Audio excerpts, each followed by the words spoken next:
King Charles I of England got rejected by the girl that he fancied. During the ensuing identity crisis, he reinvented himself as a fearsome military leader and a great crusader for the Church of England. It was a disaster. No one took him seriously. Ireland was still keeping it medieval with the Roman Catholic Tom Nonsury, and Scotland had already banned Christmas and Easter because they were Puritans and they didn't want any pagan rituals mixed with their Christianity, even if it meant giving up chocolate eggs. England had been stuck in the middle since Henry VIII made up his own religion, so he didn't have to murder all of his wives, the woke bastard. King Charles went on trial for treason after the English Civil War, but the soldiers that beheaded Charles I probably didn't care much about religion. They just hated him because he kept sending armies to try and kill him.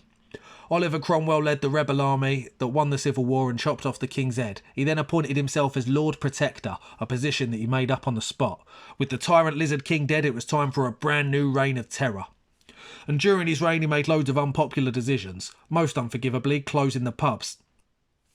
After that, Cromwell's popularity soon nosedived, because he was a killjoy, and some people didn't like that he killed the king either, because they liked having a king, you know, to wave at, for morale, cunts.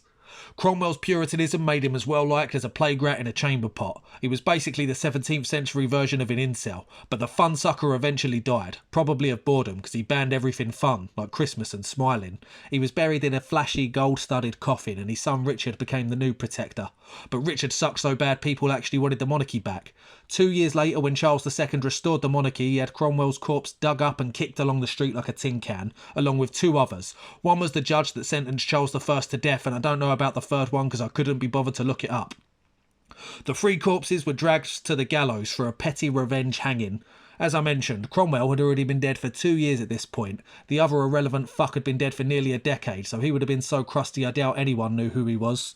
And the judge that sentenced Charles I to death had only been dead for 1 year, so he would have still been leaking fluids like a prince that can't sweat.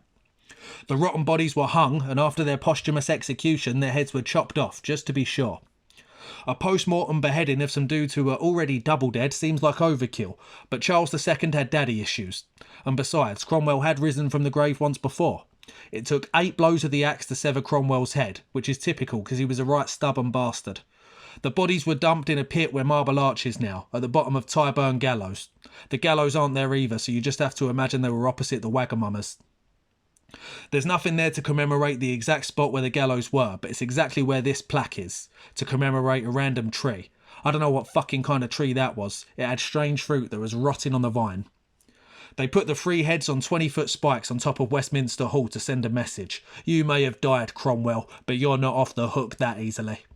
The head stayed up there for nearly 30 years, because apparently severed heads on spikes on top of a parliamentary building didn't seem out of place to anyone amidst a society that tortured animals for fun.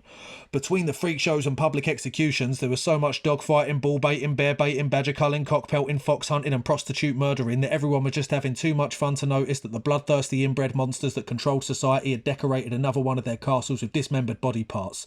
And that inbred cult of lizards still reign to this day, with King Sausage Fingers. If it's a trilogy, then Charles III may be the last of his kind. As for Cromwell's head, it was never actually taken down. It was up there from 1661 to 1687 before it went missing, during which time there was a black plague and a great fire. Then one day it just blew down in a storm, before eventually being traded and swapped around in the hands of private collectors. In 1799 it was sold for £230, which is worth about £30,000 in today's money, making it the most anyone has ever paid for head, with the probable exception of Prince Andrew. Today the head is buried in Cambridge, which is the school that Cromwell went to, with a plaque that reads, "Who's the headmaster now?" So that's the story of Soppy Sour Lemon Bollocks. Hopefully you found it entertaining, but if you did, then there's no doubt the mad Puritan bastard would have banned it. Now fuck off.